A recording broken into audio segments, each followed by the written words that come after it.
आप बताइए। और ड्रॉप आउट का अगर मामला एसटी में बहुत ज़्यादा है तो आपने इसको प्रोत्साहन करने के लिए कुछ योजना प्लानिंग किया है क्या, प्रचार प्रसार किया है क्या, ये हमने पूछा है। तीसरा बात हमने हेल्थ को पूछा है।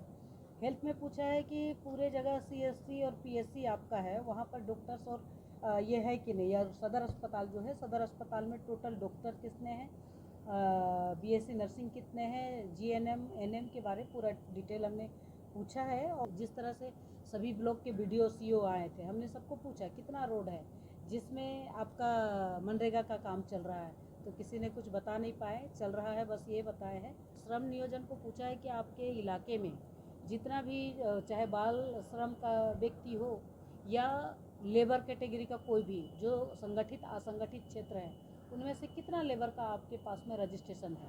अगर रजिस्ट्रेशन हुआ है तो आपने उनको प्रशिक्षण दिया है क्या, कुशल अर्धकुशल क्या है, आपके पास आंकड़ा नहीं। हमने बोले पूरा डिटेल्स आंकड़ा बाय अलग अलग करके दो।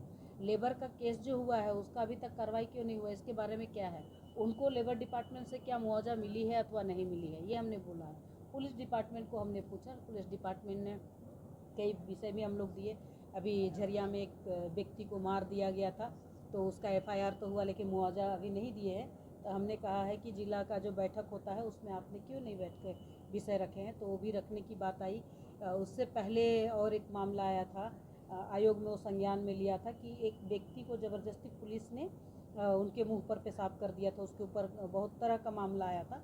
वो दिव्यांग व्यक्ति है, उसको मार मार के दिव्यांग बना दिया, उसका आँख नहीं दिखता है। तब जब आयोग में संज्ञान आने के बाद में जाके थाना प्रभारी पर एफआईआर हुआ है। देखिए अभी तो नया डीसी आए हैं इसलिए हम बहुत कुछ नहीं बोले। हमने बोला है 5 दिनों में पूरा रिपोर्ट दीजिए, उस रिपोर्ट को हम पढ़ेंगे। हमारे पास तो बहुत सारा जानकारियाँ हैं और उनके साथ में कहीं भी त्रुटियाँ पाई जाएगी तो हम उस पर कार्रवाई भी करेंगे। पालन विभाग में किसी को गाय होता है, किसी को बकरी देना होता है, किसी को कुक्कुट पालन बिना इसका क्या बोलते हैं सो क्वारंटीन का आप गाय दे दिए, बेचारा का गाय मर गया, उसको आप कह रहे कि नहीं उसका तो होता है क्या बोलते हैं सो इंश्योरेंस होता है, लेकिन उस गरीब को कहाँ पता है इंश्योरेंस हुआ है कि नहीं हुआ है।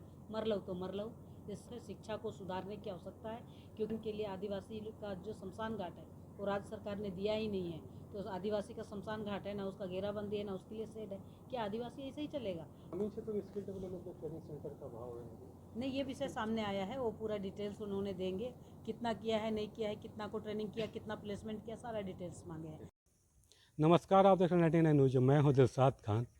जैसा कि आपको पता है कि राष्ट्रीय अनुसूचित जनजाति आयोग की सदस्य आशा लकड़ा इन दिनों धनबाद दौरे पे हैं। इस दौरान वो जगह जगह कई क्षेत्रों में धनबाद में दौरा भी करी, निरसा क्षेत्र भी हो गई थी, झरिया के भी क्षेत्र गई थी, वहाँ पे बिसल के कार्य क्षेत्र को उन्होंने देखा था।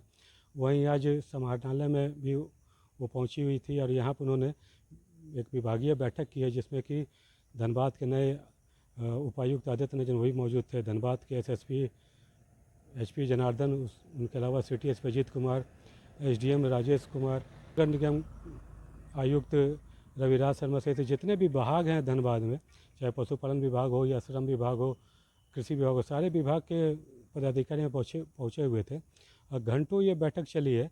और इस दौरान आशा लकड़ा ने समूचे सारे विभागों से उनके कार्यों की समीक्षा भी की है और जितने विभाग थे वो किस तरह के काम कर रहे हैं अनुसूचित जनजाति के लिए धनबाद में, उसको लेकर उन्होंने यहाँ पे चर्चा किया है। मूल तौर पे यहाँ पे शिक्षा स्वास्थ्य को लेकर यहाँ पे ज़्यादा बात हुई है।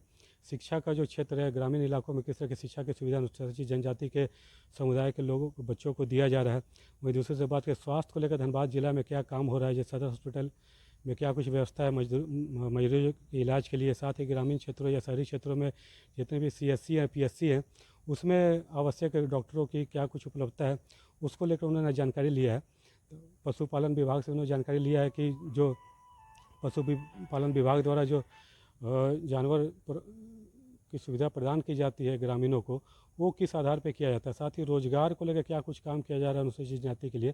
तो कुल मिला कहें तो जितने विभाग यहाँ पे धनबाद में है, सारे विभागों की समीक्षा आशा लकड़ा ने की है और 5 दिनों के अंदर उनको समय सीमा दिया है कि 5 दिनों के अंदर जो भी संबंधित विभाग हैं, जितने विभाग हैं, शिक्षा हो, स्वास्थ्य हो या फिर श्रम विभाग हो, उसके अलावा पुलिस विभाग हो, जितने विभाग है 5 दिनों को उन्होंने समय दिया है कि 5 दिनों में जाँच करके रिपोर्ट जो है वो आयोग के सामने प्रस्तुत करें। हालांकि कल की भी उनकी बैठक है, कल विशेष अधिकारियों के साथ उनकी बैठक होगी।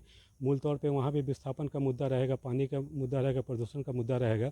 इस दौरान मीडिया से उन्होंने बात भी किया और क्या कुछ कहा उन्होंने मीडिया के सामने, वो भी आपको अब सुनाते हैं। अ, सबसे पहले आप सभी का स्वागत और अभिनंदन करते हैं। राष्ट्रीय अनुसूचित जनजाति आयोग जनजातीय समुदाय के संरक्षण और सुरक्षण के लिए काम करती है और भारत के संविधान का अनुच्छेद 338 का के तहत आयोग का गठन होता है और भाग 5 के तहत हम देश के किसी भी कोना में आदिवासी समाज के हित के लिए उनकी विकास योजना से जुड़ी प्रक्रिया में भाग भी लेते हैं और सलाह भी देते हैं। इसी निमित्त हम धनबाद आए थे और लगातार धनबाद में हम विजिट भी किए हैं अलग अलग मामलों को लेकर के, और दिखे भी हैं। यहाँ के आदिवासी समाज से हम पहले भी आके मिले हैं, कल भी मिले हैं। सभी ने अपना अपना योजना भी दिए हैं, प्रक्रिया भी दिए हैं। और आज देर बैठक होने का कारण भी यह था कि यहाँ का डीसी चेंज हो गए हैं, आए हैं नए डीसी। उन्होंने बैठक में पूरी समय भाग भी लिए हैं और सभी डिपार्टमेंट को पूछे भी हैं। विशेषकर हमने एजुकेशन के बारे में पूछा है। एजुकेशन में हमने देखा कि जिस तरह से हाई स्कूल है, मिडिल स्कूल है, लेकिन वहाँ जो पढ़ने के लिए विद्यार्थियों के लिए छात्रावास चाहिए वो सिर्फ लड़कों का है, लड़कियों के लिए नहीं है। तो हमने आज यहाँ बोले हैं कि एक प्रपोजल बनाइए। यहाँ तो BCCL है और बहुत सारा कंपनियां हैं जिसके माध्यम से CSR का फंड है, उससे आप समरसता हॉस्टल बना सकते हैं। समरसता हॉस्टल इसलिए क्योंकि सभी समाज उसमें आ सकते हैं, ST है, SC है, OBC है, सब लड़कियों के लिए एक हॉस्टल अगर बन जाए तो उनको पढ़ने के लिए, तकनीकी शिक्षा के लिए, हायर एजुकेशन के लिए उनको किसी का घर में रूम रेंट लेकर के रहना ना पड़े। ये हमने कहा है कि इसका एक प्लान करो। और दूसरी बात, जितना भी स्कूल के बच्चे ड्रॉप आउट दिखा रहे हैं, तो मुझे लगा कि थोड़ा सा इसका आंकड़ा सही नहीं है। एक बार पूरा डिटेल्स आंकड़ा लेने के बाद में आप बताइए। और ड्रॉप आउट का अगर मामला ST में बहुत ज़्यादा है तो आपने इसको प्रोत्साहन करने के लिए कुछ योजना प्लानिंग किया है क्या, प्रचार प्रसार किया है क्या, ये हमने पूछा है। तीसरा बात, हमने हेल्थ को पूछा है। हेल्थ में पूछा है कि पूरे जगह CSC और PSC आपका है, वहाँ पर डॉक्टर्स और ये है कि नहीं। और सदर अस्पताल जो है, सदर अस्पताल में टोटल डॉक्टर कितने हैं, BSc नर्सिंग कितने हैं, GNM NM के बारे में पूरा डिटेल हमने पूछा है। और इसमें विशेषकर जो कैंप होते हैं वो कैंप कहीं होता नहीं है ग्रामीण क्षेत्र का, इसलिए हमने कहा है कि शहरी क्षेत्र में स्लम एरिया और ग्रामीण क्षेत्र को टारगेट करके बरसात से पहले आप कैंप शुरू करेंगे तो कम से कम उनको जो सरकारी सुविधा मिलती है, जन औषधियाँ मिलती है, वो हमने बोला है कि उनको पहुंचाने का काम कीजिए। हमने यह भी पूछा कि एनीमिया सिकल सेल के बारे में आपके ज़िला में क्या है, तो पता चला कि एनीमिया सिकल सेल तो नहीं है। और नहीं है तो आपने जिसका जांच कराया उसका पूरा रिपोर्ट हमने मांगा है, तो उससे पता चलेगा कि जांच सही है या नहीं है। और एक बोले हैं कि आपका OPD जो लगता है उसका एक रोटेशन होना चाहिए। डिस्प्ले इंग्लिश में लोग करते हैं, हमने कहा हिंदी में करो तो लोग पढ़ पाएंगे, तो कम से कम वो हो जाए। कुछ ऐसे कि संथाली में भी रिकॉर्ड करके थोड़ा बता देंगे तो यहाँ का ST समुदाय जो संथाली भाषा जानते हैं वो समझ पाएंगे कि कौन सा डॉक्टर कहाँ रहते हैं। हमने मनरेगा के बारे में पूछा कि गांव-गांव क्षेत्र में बरसात आ रही है, अभी जिस तरह से सभी ब्लॉक के BDO CO आए थे, हमने सबको पूछा कितना रोड है जिसमें आपका मनरेगा का काम चल रहा है, तो किसी ने कुछ बता नहीं पाए। चल रहा है बस ये बताए हैं, उसका डिटेल्स भी हमने पूरा मांगा है। हमने पूछा है कि टुंडी का पूर्वी पश्चिमी में तो हम पिछले बार आ रहे थे, रोड तो ऐसे कबाड़ा है, उसको आपने बता नहीं पाए। कल हम झरिया के इलाका में जा रहे थे, हो सकता है किसी एरिया में बैंड होगा, लेकिन जिस इलाका में लोग रह रहे हैं तो उस इलाका में आपने विकास का काम क्या किया। एक हमने जल से नल योजना के बारे में पूछा। इग्यारकुंड जो पंचायत है, उस पंचायत में आज ना पीने का पानी का सुविधा है, ना खेल का मैदान है, ना ही वहाँ जाने का कोई सुविधा है। तो इसके लिए हमने उनको बोला कि इसको प्राथमिकता के तौर पर ले, और वहाँ का जो मिडिल स्कूल है उसी पर लोगों का जीवन बसा हुआ है। तो उनमें सिर्फ 3 टीचर हैं। हमने DC को निर्देश दिया है कि आप उनको देखिए और टीचर बहाल कीजिए। अगर वो नहीं तो कोई पढ़ा लिखा बढ़िया लड़का होगा पारा टीचर में, उनको बहाल कीजिए और उस स्कूल में पढ़ने आने के लिए बच्चों को भेजिए, ताकि वो उसका जीवन सक्सेस हो पाएगा। ये हमने बोला है। थर्ड, हमने जो किसान के बारे में कृषि विभाग को भी पूछा है कि बरसात आ जा रही है, आपके पास कुछ बीज आया है क्या। अभी तक कोई बीज नहीं आया है। अभी किसान को बीज नहीं मिलेगा तो 1 महीना के बाद वो बीज कैसे डालेगा। तो हमने नोट भी किए हैं कि ये राज्य सरकार से बात करेंगे। थर्ड, हमने पूछा श्रम नियोजन को। श्रम नियोजन को पूछा है कि आपके इलाके में जितना भी चाहे बाल श्रम का व्यक्ति हो या लेबर कैटेगरी का कोई भी जो संगठित असंगठित क्षेत्र है, उनमें से कितना लेबर का आपके पास में रजिस्ट्रेशन है। अगर रजिस्ट्रेशन हुआ है तो आपने उनको प्रशिक्षण दिया है क्या? कुशल अर्धकुशल क्या है?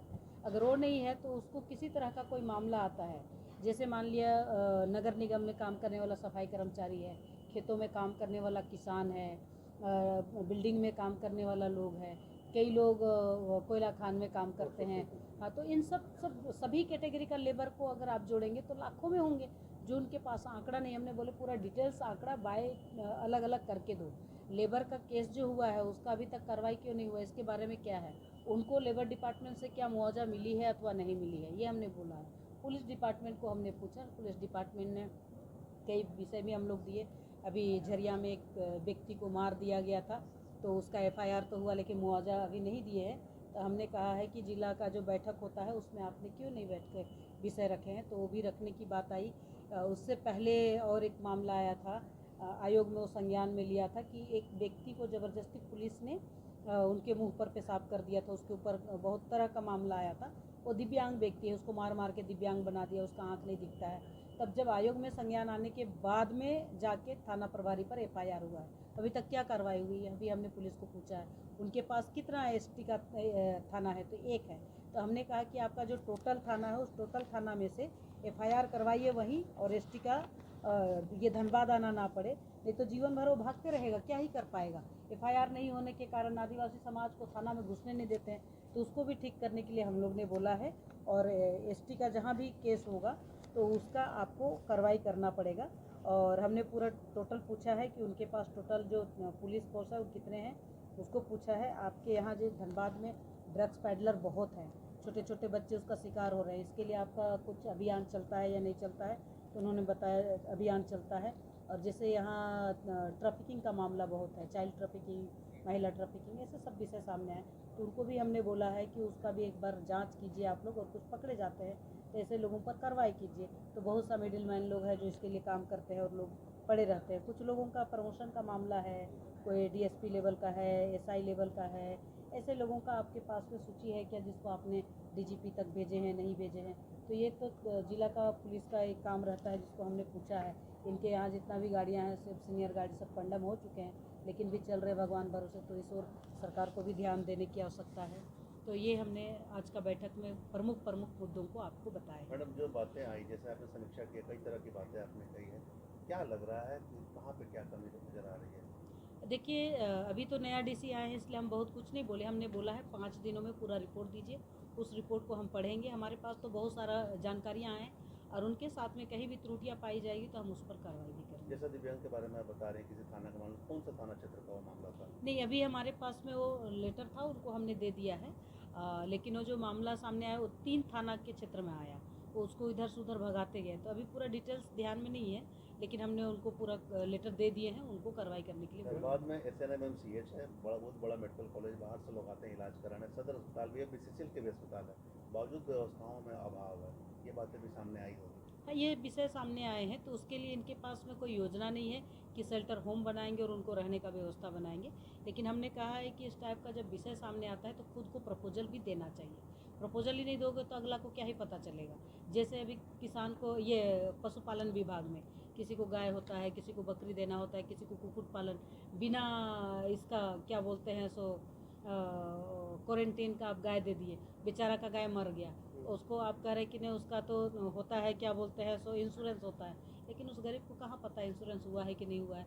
मर लो तो मर लो, इस शब्द का जो स्वास्थ्य व्यवस्था मतलब कैसी लग रही है आपको यहाँ पर? स्वास्थ्य सिस्टम में तो कई डॉक्टर यहाँ धनबाद छोड़ चुके हैं, वो विषय सामने आया है, इसलिए इसको सुधारने की बहुत ज़रूरत है। शिक्षा को सुधारने की आवश्यकता है, क्योंकि जहाँ स्कूल, अगर हम यहाँ 11 कुंड की अगर हम बात करते हैं तो धनबाद से सटा हुआ इलाका है, तो अगर हम और दूर की बात करेंगे तो कई स्कूल ऐसे होंगे जहाँ शिक्षक भगवान भरोसे चल रहे हैं। क्या लग रहा है? पेयजल तो यहाँ है नहीं, पेयजल के लिए कोई प्लान नहीं है। हमने बोला है शहरी क्षेत्र में भी नगर आयुक्त को कि आपका जितना भी जलाशय है और जल के लिए अगर आप बात कर रहे हैं तो उसको भी आप कैसे आगे बढ़ा सकते हैं, उनका रिसाइकल कैसे कर सकते हैं। तो आप दिल्ली में भी कई जगह रिसाइकल हुआ है, उस पानी को पीने योग्य बनाया, पूना में बनाया, तो ऐसी जगह विजिट करो तो ध्यान में आएगा कि जनता को कैसे लाभ मिलेगी। आपके पास प्लान नहीं होगा, विजन भी नहीं होगा, तो पानी देने के लिए कोई कैसे खड़ा होगा। तो ऐसे जो वर्ल्ड बैंक है इसके साथ आपका कम्युनिकेट हुआ है क्या, या कोई ऐसे PSU है जैसे यहाँ BCCL है, नहीं, बीसीसीएल के साथ आपका बातचीत हुआ है क्या कोई? हाँ, तो इसके लिए हमने कहा है कि एक समन्वय बनाइए और एक अच्छा काम कीजिए, ताकि कई फंड है, डीएमएफटी का फंड है, उससे आप कुछ कर सकते हैं। तो पीने का पानी के लिए किसी को अभाव नहीं होगा। अगर हाइड्रेंट आप खोद सकते हैं, हाइड्रेंट आ जाएगा कोयला क्षेत्र में, तो कई गांव पानी उसका लाभ ले सकते हैं पाइपलाइन के द्वारा। तो क्या टास्क दिए गए हैं? उनको 5 दिन का समय दिए हैं पूरा डिटेल रिपोर्ट के बाद में, और रिपोर्ट होने के बाद में वो सारा विषय आएंगे, जो जो विषय ये इनके पास नहीं है। जैसे उदाहरण के लिए आदिवासी का जो शमशान घाट है वो राज्य सरकार ने दिया ही नहीं है, तो आदिवासी का शमशान घाट है ना, उसका घेराबंदी है ना, उसके लिए शेड है। क्या आदिवासी ऐसे ही चलेगा? आदिवासी अगर काम करता है, उसका भी अपना शमशान घाट है, तो उनका घेराबंदी और शेड तो चाहिए। वो भी अंतिम में समय में अच्छे से शमशान घाट में जाना चाहता, अंतिम प्रक्रिया उनका अच्छे से हो जाए, अंतिम विसर्जन उसका अच्छे से हो जाए, अंत्येष्टि अच्छे हो जाए, इसके लिए विचार करना चाहिए। तो हम लोग उसको भी नोट किए हैं, राज्य सरकार को उनको देंगे कि आप आदिवासी को अनदेखी किए हैं। बाकी समाज के लिए है लेकिन आदिवासी के लिए नहीं है, तो गलत बात है। कहीं आप जलाने का सुविधा नहीं है, खुद उनको क्या बोलते हैं, दफनाने का सुविधा नहीं है, तो इसका भी व्यवस्था तो बना। 5 दिन बाद जो रिपोर्ट आएंगे उसके बाद आगे का कार्रवाई। ग्रामीण क्षेत्र में स्किल डेवलपमेंट ट्रेनिंग सेंटर का अभाव है। नहीं, ये विषय सामने आया है, वो पूरा डिटेल्स उन्होंने देंगे, कितना किया है, नहीं किया है, कितना को ट्रेनिंग किया, कितना प्लेसमेंट किया, सारा डिटेल्स मांगे हैं। अर्बन और रूरल दोनों का, प्रधानमंत्री आवास योजना का भी मांगे हैं, आपका जन वितरण प्रणाली का भी मांगे हैं, अभी आपका इसका क्या बोलते हैं, आंगनबाड़ी सेंटर का भी पूरा डिटेल मांगे हैं। उसमें भी जो भाड़े में चलते हैं उसका जो रेट है वो आप दिए नहीं है, 5-6 महीना से सेविका सहायिका को पैसा नहीं मिला है, सारा विषय है।